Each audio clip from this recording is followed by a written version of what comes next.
رب العالمين وبه نستعين على أمور الدنيا والدين. الحمد لله رب العالمين الذي هدانا لهذا وما كنا لنهتدي لولا أن هدانا الله. اللهم صل وسلم وبارك وكرم على سيدنا وحبيبنا وشفيعنا وقرة أعيننا محمد بن عبد الله مفتاح باب رحمة الله عدد ما في علم الله صلاة وسلاما دائمين بدوام ملك الله وعلى آله وصحبه ومن والاه ولا حول ولا قوة إلا بالله. أما بعد. Yang sama saya hormati seluruh jajaran BKM Masjid Nurul Ajam Al-Ikhlas. Begitu juga orang-orang tua kami dari warga-warga setempat atau sekitar daripada Tanah Karo ini dan seluruh warga, hadirin hadirat yang hadir, dan begitu juga yang sama kita hormati guru kita bersama Muallim Abidin yang bersama kita berangkat dari kota Medan. Alhamdulillah beliau sampai sekarang sudah masih ada berada bersama kita. Dan seluruh hadirin hadirat yang mohon maaf tidak saya sebutkan satu persatu namanya. Namun insya Allah kita berkumpul tidak lain dan tidak bukan, tujuan kita hanya satu, untuk menyenangkan hati Rasulullah SAW. Tidak ada niatan untuk kita berkumpul karena partai politik. Tidak ada niatan kita berkumpul karena tujuan-tujuan duniawi. Berkumpulnya kita tidak lain dan tidak bukan harapan kita. Kita kumpul di dunia di bawah naungan Allah, menyebut nama Nabi Muhammad, bersalawat kepada Nabi Muhammad. Harapan terbesar kita nanti di akhirat kumpul lagi, dikumpulkan oleh Allah bersama Nabi Muhammad. Amin. Perkumpulan kita ini tidak harus mengenal dulu satu dengan yang lain baru kita berkumpul. Tidak harus kita mengetahui antara satu kita dengan yang lain dulu baru kumpul. Saya tidak kenal awalnya dengan Bapak Abdul Aziz. Saya juga tidak kenal dengan Bapak Awaluddin Sitepu. Saya juga kenal dengan banyak warga di sini. Tapi nanti berkumpulnya kita di akhirat begitulah. Banyak di antara kita yang berjumpa nanti di akhirat tidak kenal satu dengan yang lain. Akan tetapi digolongkan oleh Allah Subhanahu wa taala orang-orang nanti yang berkumpulnya di surganya Allah Subhanahu wa taala, ikhwanun ala sururin mutaqabilin. Saling bersaudara nanti ketika berkumpul di surga. Walaupun di antara kita mungkin ada satu di antara kita yang tidak kenal, tidak mengenal satu dengan yang lainnya, tetapi kita akan saling berkumpul dalam keadaan kata Allah Subhanahu wa taala surur, dalam keadaan berbahagia karena kita sudah dikumpulkan di dalam surganya Allah Subhanahu wa taala. Maka kita bersyukur kepada Allah. Ya, mudah-mudahan insyaallah perkumpulan ini dirahmati oleh Allah Subhanahu wa taala. Amin ya rabbal alamin. Salawat beriring salam kita panjatkan ke hadirat baginda Nabi Muhammad sallallahu alaihi wasallam sebagai anugerah yang diutus oleh Allah kepada kita. Anugerah terbesar, nikmat terbesar yang Allah berikan, Allah utus kepada kita adalah Nabi Muhammad sallallahu alaihi wasallam. Allah mengatakan di dalam Al-Quran, laqad manallahu 'alal mu'minina idh ba'atha rasulan min anfusihim yatlu 'alaihim ayatihi wa yuzakkihim wa yu'allimuhumul kitaba wal hikmah wa in kanu min qablu lafi dhalalin mubin.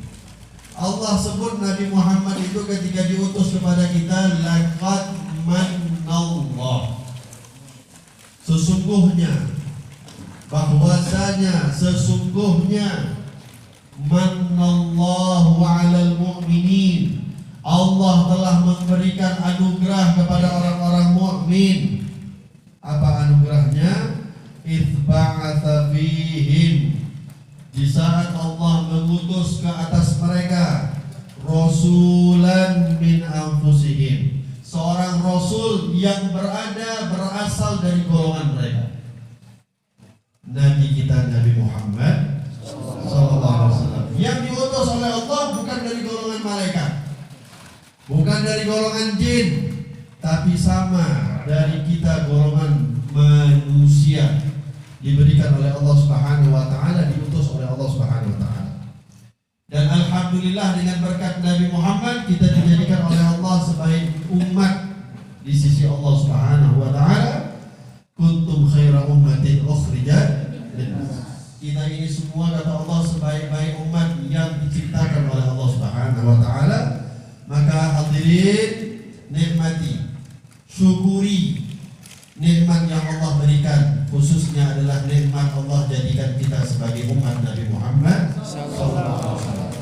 Manusia yang diutus oleh Allah tidak lain dan tidak bukan sebagaimana kata Allah, wa ma arsalnaka illa rahmatan lil alamin. Tidak kami utus engkau wahai Nabi Muhammad kecuali rahmat.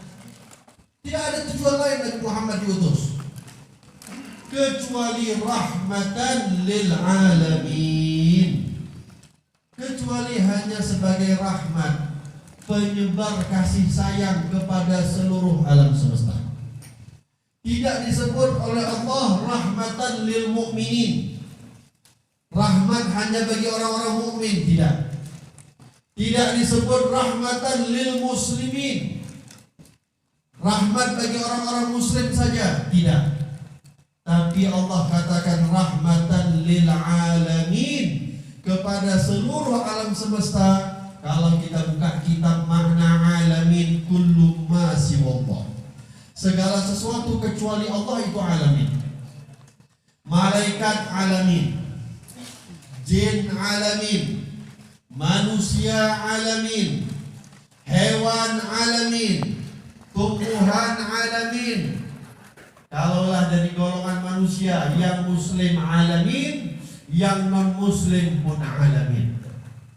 Dan Nabi Muhammad diutus untuk seluruh manusia dan seluruh makhluk yang diciptakan oleh Allah Subhanahu wa taala. Bahkan Nabi Muhammad diutus rahmatan untuk seharusnya, ya seharusnya, kalau tidak karena dibatalkan sama Allah, rahmatnya Nabi Muhammad, kasih sayangnya Nabi Muhammad bisa jadi mencakup kepada setan dan iblis sekalipun. Karena Allah mengatakan lil alamin. Sementara alamin adalah selain Allah, semuanya alamin. Berarti kan setan selain Allah, iblis selain Allah. Maka seharusnya juga mereka dapat rahmatnya Nabi Muhammad. Tapi dibatalkan oleh Allah Subhanahu wa taala. Kalau tidak dibatalkan oleh Allah, bisa jadi iblis dan setan pun akhirnya masuk surga dengan rahmatnya Nabi Muhammad.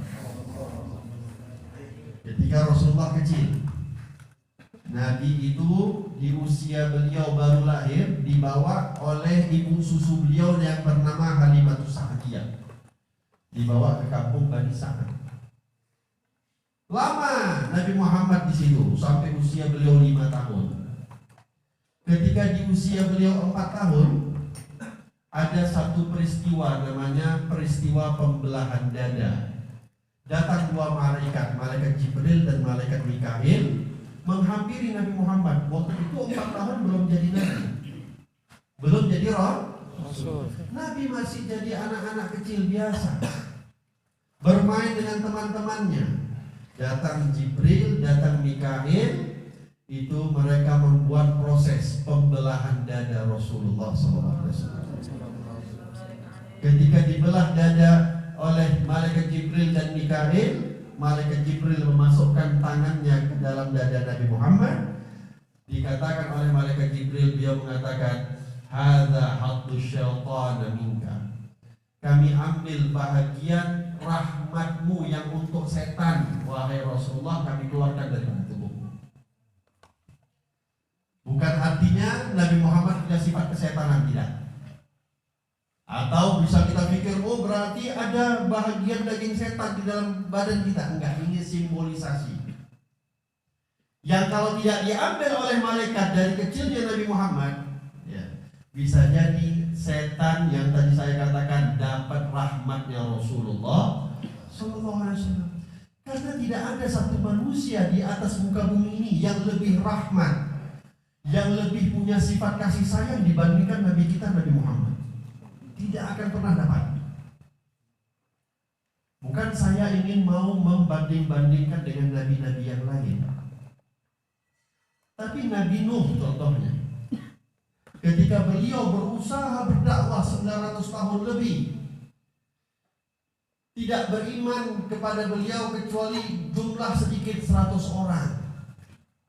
Artinya beliau, Nabi Nuh, ini supaya kita sebagai seorang pendakwah jangan putus asa di dalam berdakwah, ya, menyebarkan agama Islam.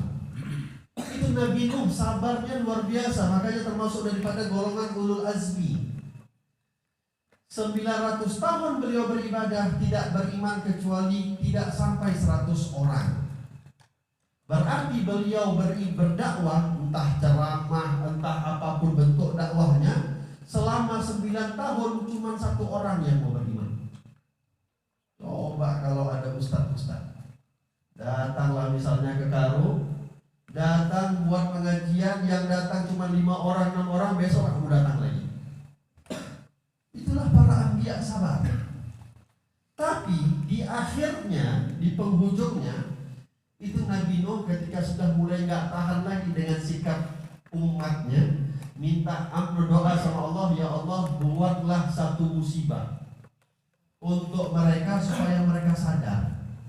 Makanya lah ada skenario Allah suruh buat kapal Nabi Nuh dengan pengikutnya yang 100 orang, binatang-binatangnya pun semuanya ikut, termasuk dikatakan Nabi Nuh ini adalah Abul Anbiya, Abul Bashar yang kedua, bapaknya manusia yang kedua setelah Nabi Adam. Datuk moyang yang kedua adalah Nabi Nuh setelah Nabi Adam alaihissalam.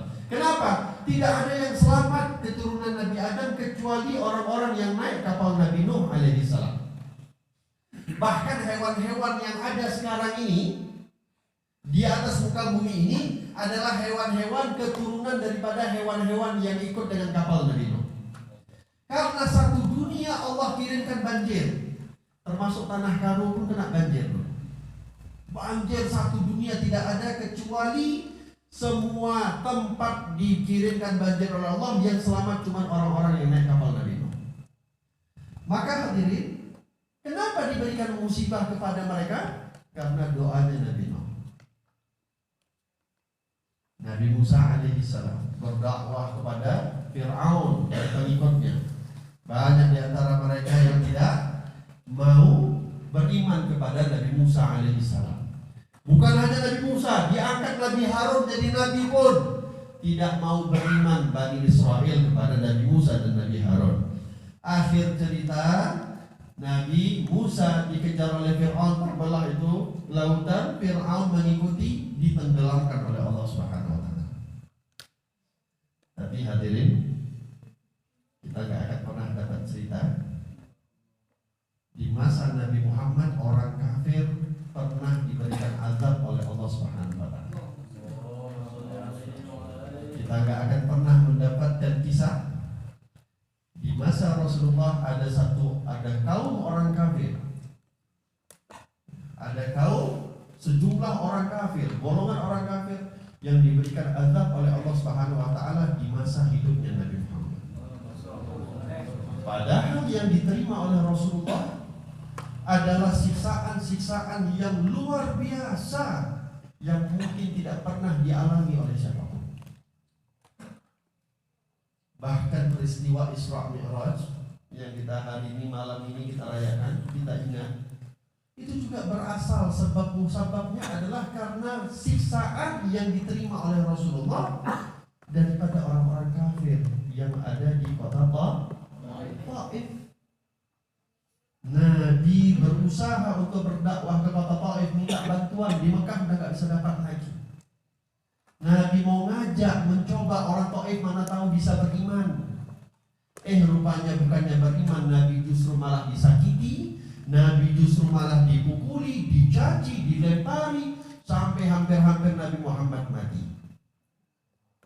Syukurlah Nabi Muhammad dibuat oleh Allah selamat dari kota Taif. Disiksa Nabi Muhammad.